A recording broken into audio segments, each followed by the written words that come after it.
In March of the Machine, Elesh Norn and her minions flooded throughout the multiverse, invading several planes beloved by the Magic the Gathering player base. Everyone was so fearful of losing the worlds and legends they loved that we didn't stop to think of those lesser known planes who too were under attack. Though the invasion proved costly for many notable characters, there were some upsides. New Phyrexia broke through the skies of planes we had only just heard of in the MTG lore, which we're now seeing with our own eyes for the very first time. These are the planes we could visit following March of the Machine.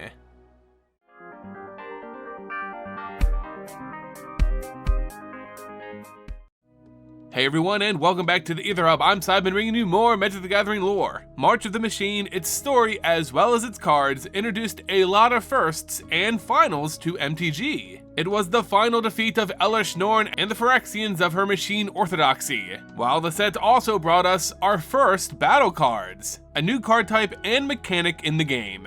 The battle cards in March of the Machine interest me not only as a general player excited to see how they work in-game, but as a devout Vorthos, as the battle cards have been instrumental in depicting New Phyrexia's invasion of different planes throughout the multiverse. Some players will be more familiar with, like Ixalan, Ravnica, and Tarkir. Some more seasoned Vorthos can enjoy nods to older stories like Ulgrotha, Mercadia, and Fiora, while others provide our first glimpse at planes we have yet to visit.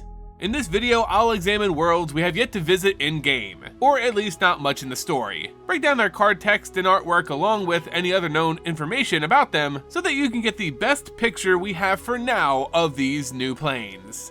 And to provide a little context about this video, I know we got new information on cards like Invasion of Rin and Invasion of Ragatha, two worlds we haven't truly visited in-game yet, but we did see a lot of both of them in Jace and Chandra's origin stories that had whole sets centered around them back in the day, so I'm not including those in this video, instead focusing on lesser known planes. Let us battle through March of the Machine and learn all that we can about the future planes we may visit in Magic the Gathering.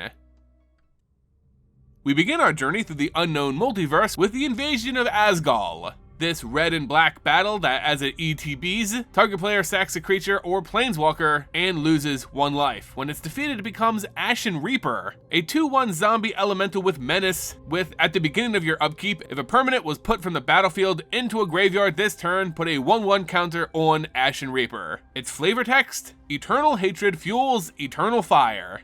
Azgol is a world we have seen before depicted on a Planechase card, Lair of the Ashen Idol, a card that has you sacrifice creatures and makes zombie tokens. Based on its name, the Ashen Idol is a place of great religious importance to the denizens of Azgol, a great volcano that spews ash across the plane, creating this dark, fiery orange glow throughout the world. However, this place is tied to the ideology of Azgol. Sacrifices are made here and zombies are created in turn. A new card in March of the Machine builds on this idea, Volcanic Spite, which shows a Phyrexian ship being brought down by the fierce volcano god of Azgol. None may approach the Ashen Idol without the proper sacrifice. The Phyrexians did not, so they were torched. This plane is Magic's closest thing to hell as we know it. An eternal hatred has formed on Azgol. That, mixed with elemental magic, burns eternally. These zombies, brought back with burning hatred, act as the will of whatever spirit resides in the Ashen Idol volcano. As Azgol is a dark plane of burning pitch and raining sulfur, it makes it a place of a planeswalker's nightmares. The invasion of Belenon shows us an epic struggle between the Phyrexians and some of the most physically powerful humanoid races found in Magic the Gathering. Belenon as a plane is home to several clans of Rox and Loxodon, who are humanoid rhinos and elephants respectively. It was originally introduced on two Planechase cards, Edge of Malakol and Windriddle Palaces. They established two things about Belenon. It's a world of beautiful landscapes and of gleaming architecture. White mana seems to thrive here. Its people have built a culture of war, loving to attack, but still do not define themselves solely as savages and brutes, and that's despite their physical stature. They have a code, a creed, and ideology they follow which is more fleshed out in Belenon's cards found in March of the Machine. Invasion of Belenon creates a 2/2 white and blue knight token with vigilance, and when it's defeated, it becomes Belenon War Anthem, an enchantment giving your creatures +1/+1.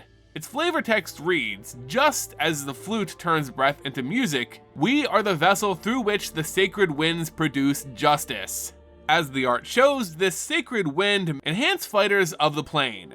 Knights who follow this creed are blessed with the equivalent symbolism of wind in MTG, vigilance. When we do visit this world for the first time, don't be shocked if we see a lot of beneficial attacking triggers and, you guessed it, vigilance. We also now know that humans too exist on this plane, with the card Swordsworn Cavalier. But still, its flavor text reads that as a member of the Royal Knights, they practice both combat and courtesy, meaning that Belenon society is likely rather pleasant.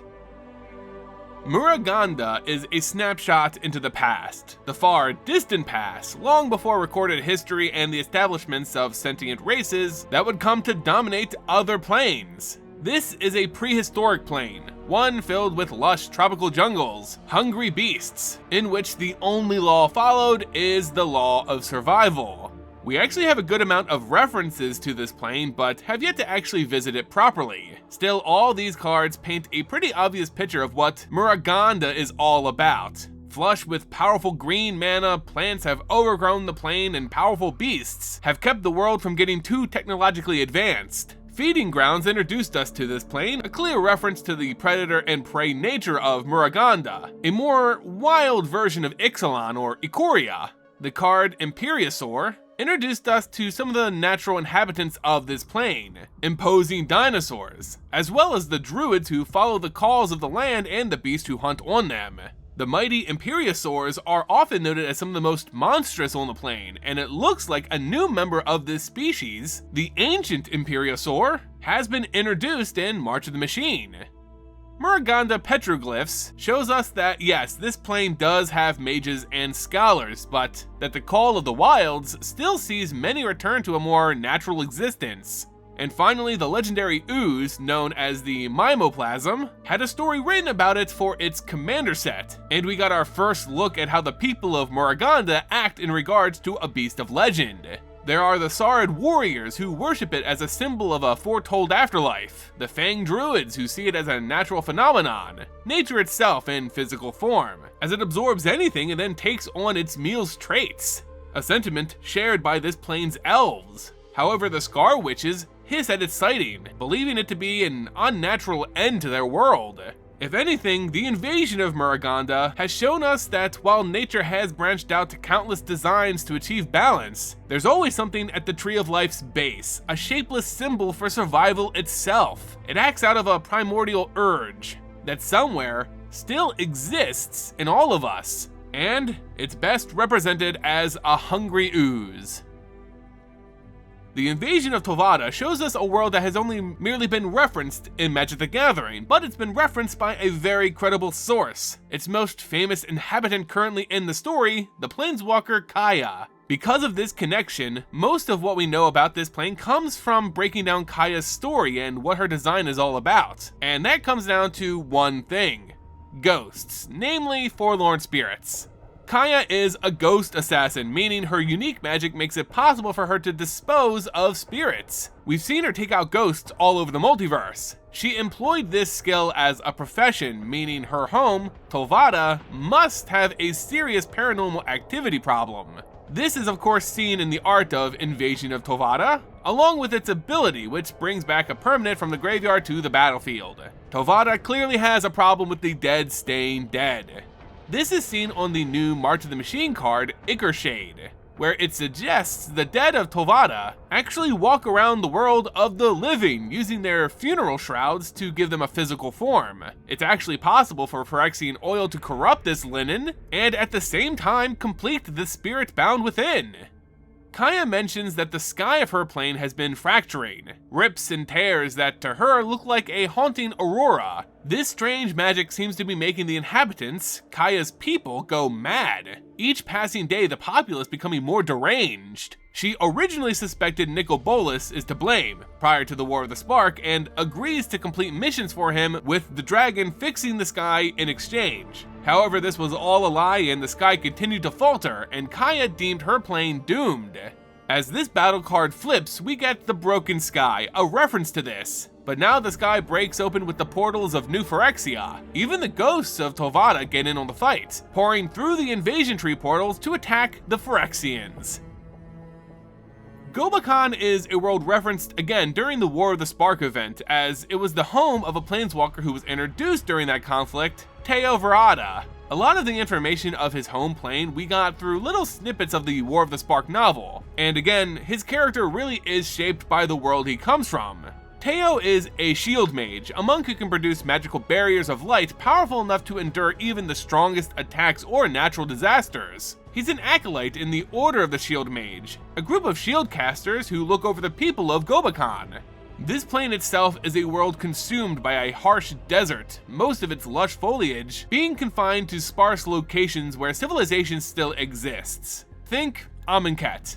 With sand dunes dominating the landscape, sandstorms often cause dangerous conditions for the inhabitants. Worse still are natural events known as diamond storms, which are the greatest threat to life on Gobakhan. A loose layer of diamond shards can be kicked up by strong winds, causing a whirlwind of shrapnel that can cut down even the strongest of stone structures, not to mention anyone unlucky enough to be out in the open as it approaches. It is this natural event that the shield mages are employed, using their barriers of light to deflect even the worst diamond storms.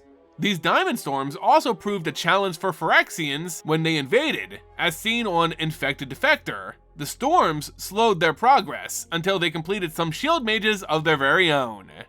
Though Teo was actually present on Ravnica during the Phyrexian invasion, his home of Gobakhan managed to endure the threat through the will of their shield mages. The plane of Segovia, which is my top pick for planes I'd most like to visit in-game, is a world based entirely on a joke. Honestly, it's an example of how fans of the game actually impacted the founding lore of a plane. Let me explain. This world was first introduced in the Legends set with the card Segovian Leviathan. It's noted as being huge in size, as Leviathans typically are, but players made fun that its stat line was only 3/3, which is comically small for such a supposedly large creature. So the game designers ran with the fan gag, saying that the plane of its origin, Segovia, is actually a plane of miniatures.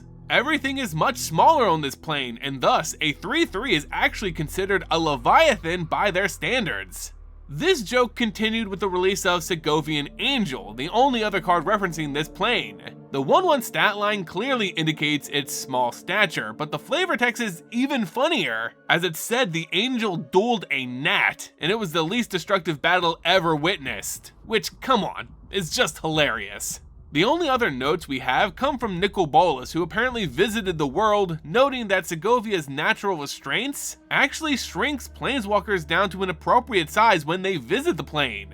However, that clearly isn't the case for invaders of Segovia who bypass the Blind Eternities, as seen on Invasion of Segovia, with only 2 normal-sized Phyrexian Centurions sent to conquer this tiny world. The battle card summons 2 1/1 Krakens, which, again, is a hilarious stat line for this creature type. But the Phyrexians were also met with the plane's largest protector, a 3/3.